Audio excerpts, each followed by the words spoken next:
Namaskar. We welcome you to our Women Empowerment series. We have here Ms. Ruheena Kabir joining us from Dubai. Ms. Ruheena, we welcome you today and we ask you to share a few words about yourself with us. Good day, Naveena, and everybody who's listening to me right now. First of all, again, it's an opportunity for me to be part of this session and to connect with all of you who are there on our LinkedIn platform. Regarding me, yes, I am an HR professional, human resources professional, as it is very much obvious through my LinkedIn profile. All of you who are following me at the moment, they may have some idea that I have a background as far as human resources function is concerned in my career. However, I'm a passionate people's person, I should say.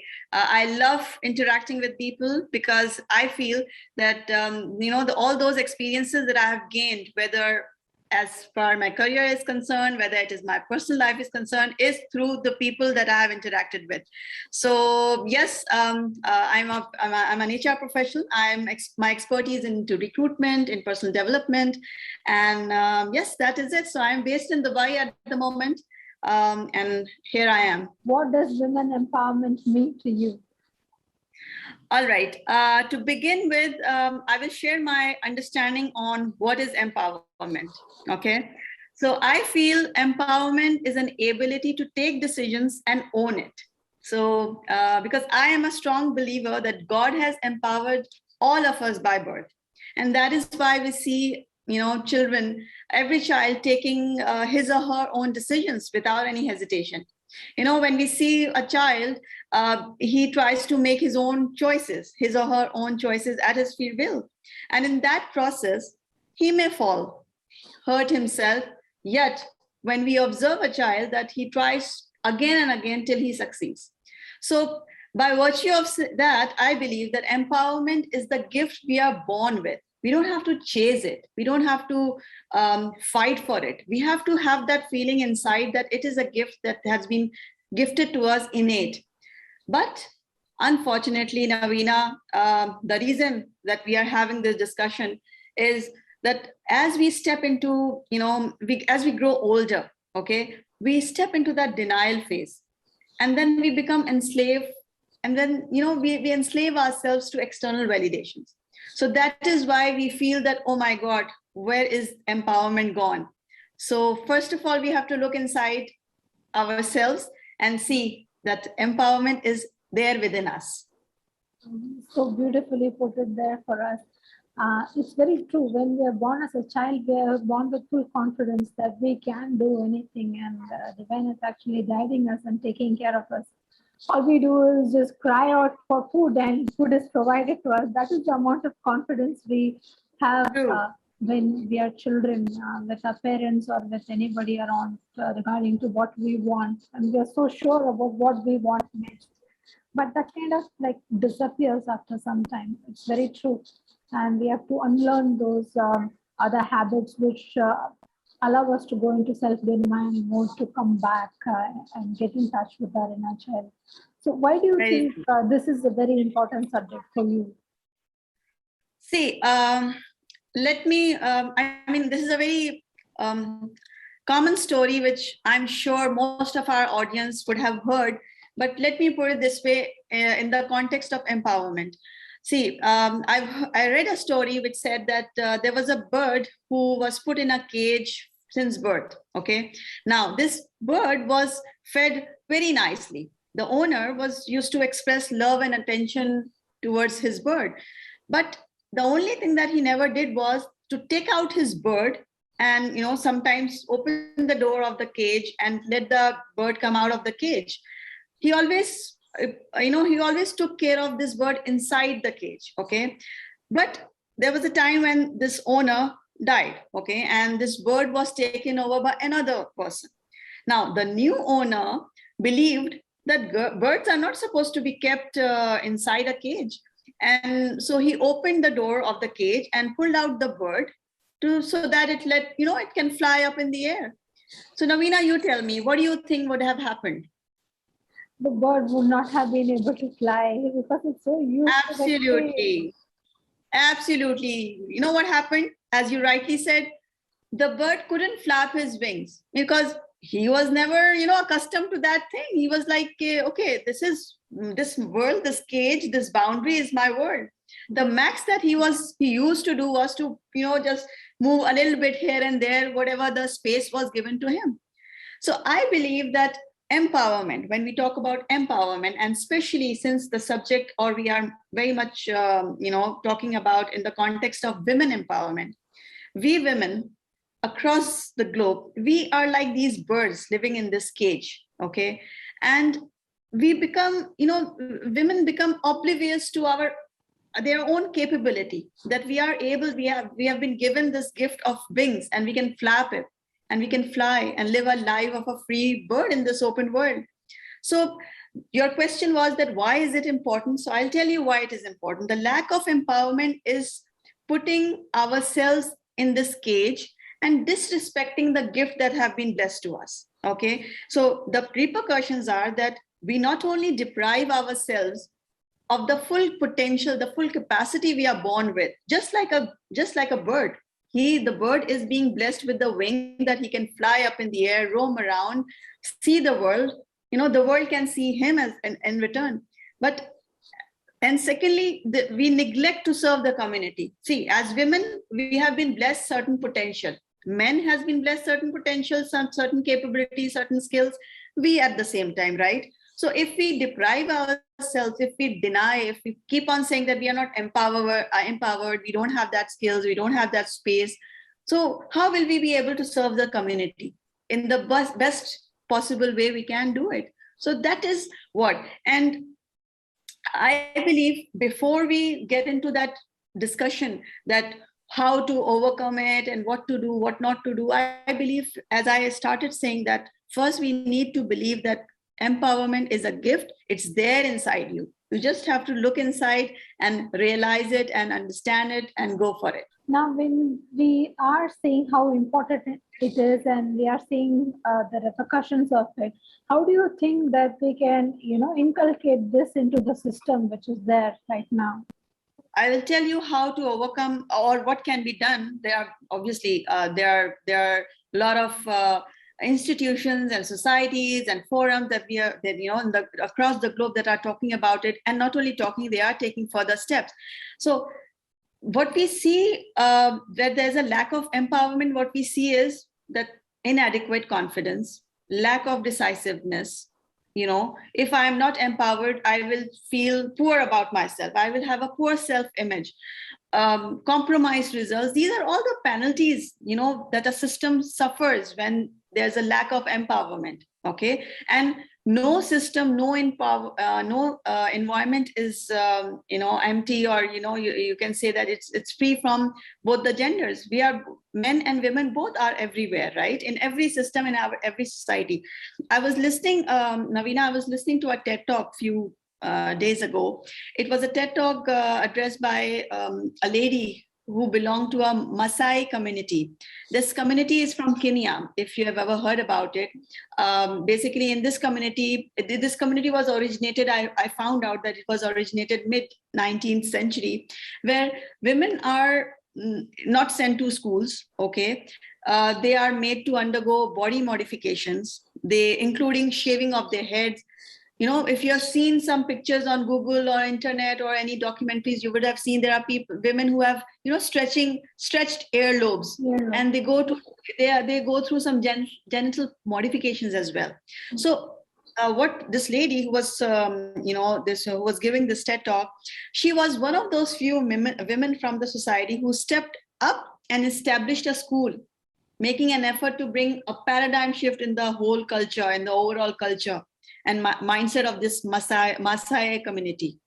So point is, basically, Naveena, what I'm trying to highlight here is that absence of empowerment is basically absence of freedom of speech, freedom of thoughts, choices, and it results in injustice. All right. So you're coming to your question, in fact, that how to, overcome it, or what initiatives to take to develop that sense of empowerment. I think that the only answer to this question would be education. You see, education is basically the first step to bring awareness of why we need empowerment. Okay, why empowerment is the foundation pillar of a healthy system. And how to educate, I'll tell you, it all begins from home. See, as an individual, Naveena, all of us, like whether we belong to certain institution or certain, we are collaborating with some in certain forum where big initiatives are being taken place on a national level or international level. But to begin with, as a mother, for example, we have to see, as an individual, we have to see that we inculcate that sense of empowerment from our home in our children. I will tell you, I was it's again a short incident that I heard from someone, that there was a mother who took her little girl, young daughter, to a clothing store. So this narrator, the person who was sharing this story, was saying that she heard from the next, this mother and daughter were in a trial room, and she overheard them, because they were next to each other, that this mother was actually getting upset on her daughter, that you are not liking, and you're not choosing any outfit that I'm getting for you. You are so stubborn, and you are this and that and all that. And then after some time, this person who was sharing this story heard the little girl sobbing. She heard that the little daughter was crying and all that. So she heard that the mother stepped out of the trial room to get another batch of outfits. So this lady who was next to that trial room, she peeped into that another next to her, and the trial room where this little girl was. And she looked at her and she said, she just smiled, because this little girl was nervous, sobbing and all, because of her mother, who got scolded, who scolded her. So this lady just smiled and said to her that, dear, you are so beautiful. Just pick up anything which you like the best, whatever you find that is the most suitable for you, and you will look beautiful in all the dresses you will wear. And that was it. And then the mother came back and whatever. So Naveena, the reason I shared this story, because I want to share the moral of the story basically, is that empowerment begins from home, and education, awareness, the usage of words with your children is very important. It's not something, empowerment is not something that we have a roundtable conference and we sign off a certain document, and yeah, this is empowerment is being given to a system. No. Empowerment has to be built in the attitude from an early age.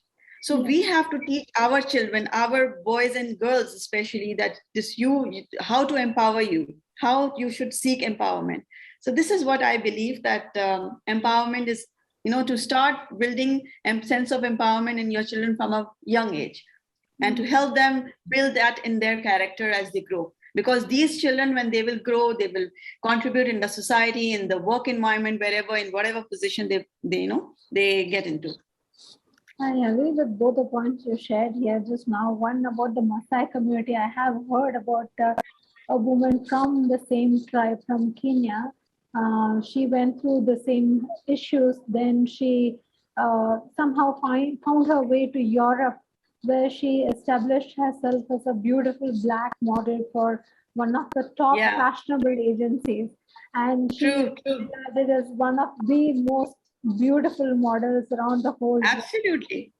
world. So yeah, it was a very touching story when I actually heard her story, when she shared it on the international platform. There are problems that women do go through in every society, in every household, everywhere. Men also do go through problems, but women need to kind of voice out what they want. They need to share that they need help. They need to reach out to others, to other women, and say what they want. When they do that, then the help automatically comes. And as a mother, the advice which you just shared right now is so important, because if every woman starts thinking and educating the children like how you are sharing, their children, be it girls or boys, especially boys, so that they'll have a better understanding of how girls need to be treated, then this world will be a much better place. See, Right. empowerment is basically an extension of your self-confidence. It's an Yes. extension. We Yes. talk about too much about self-confidence, like when we are talking to our children, when we are, judging or evaluating our children's academic results and all that. We talk a lot about self-confidence. You don't have confidence, or this child has confidence and all that. But we have to think from the different perspective that, okay, what is the root of confidence? The root is what I believe. There may be different perspectives, but I believe that once you empower someone, because you see, if I don't empower my daughter to do something, if she is not given that opportunity to make choices from a younger age, she may, Yes. as I told you, she may make mistakes. Yeah, as an adult, as a guardian, I'm supposed to, look into that as well. However, she has to have that confidence that, okay, these are the choices I have. Let me choose. Let me select this this option. So this is how empowerment is built up, till as we grow older, and then we get that opportunity to we become authority in a certain system, in an organization, in a certain role, and that's where the leadership qualities come into play then.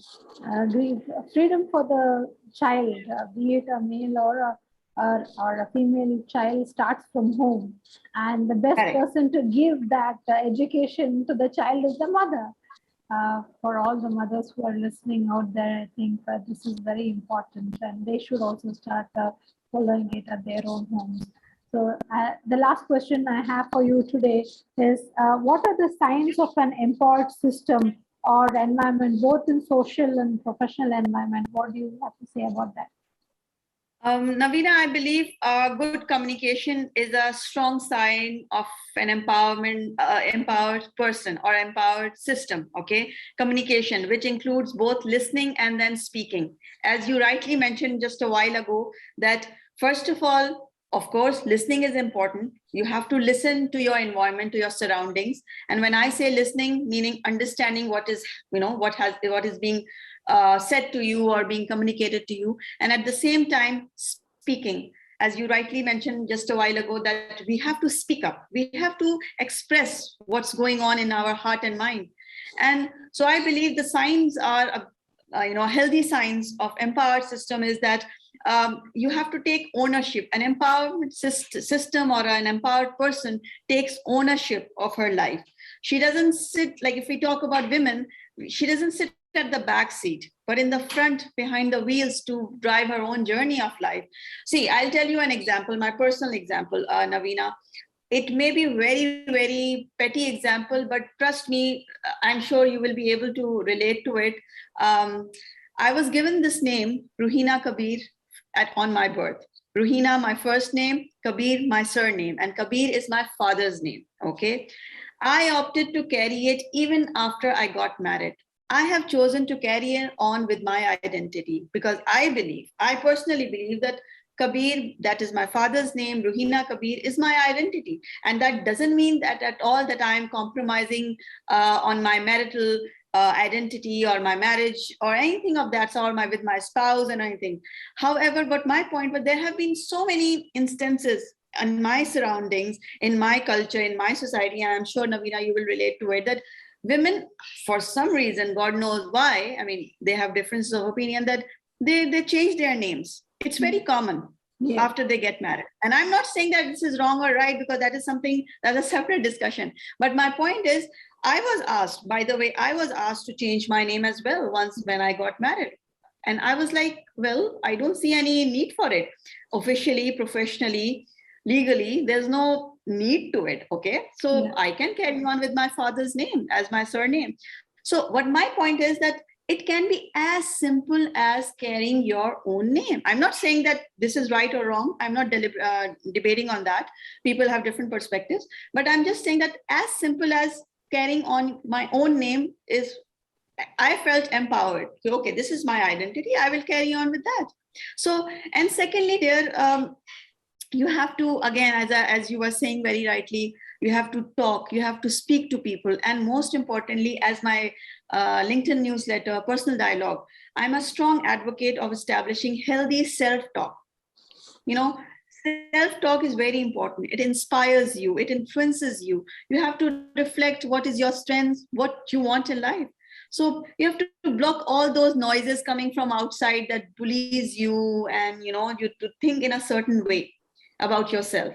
So instead, you decide how you want to think, how you want others to think about you. So I know it is easy said than done, or I know it is not something that it's not an overnight thing. But again, as Naveena, we have been discussing for a while, that it is an attitude that has to be built in from from a young age, and it you will see the results with the passage of time, as an individual as well as in your system, in your environment, whether it's professional environment, whether it is your personal family environment. Thank you very much, Ruheena, for joining us. It's been a pleasure and an honor having you on our Women So nice. Empowerment team. Have a beautiful No, thank you so much, Naveena. Again, it was pleasure being with you, and I wish you all the best. And I think you are doing a great job, and I see a lot of empowerment in your attitude, because not only you being on the screen and talking to people, but you are bringing you're giving an opportunity to others to bring the best out of them. So thank you so much once again, dear. Thank you. Have a beautiful day. Namaskar. Thank you, dear. All the best. Bye-bye.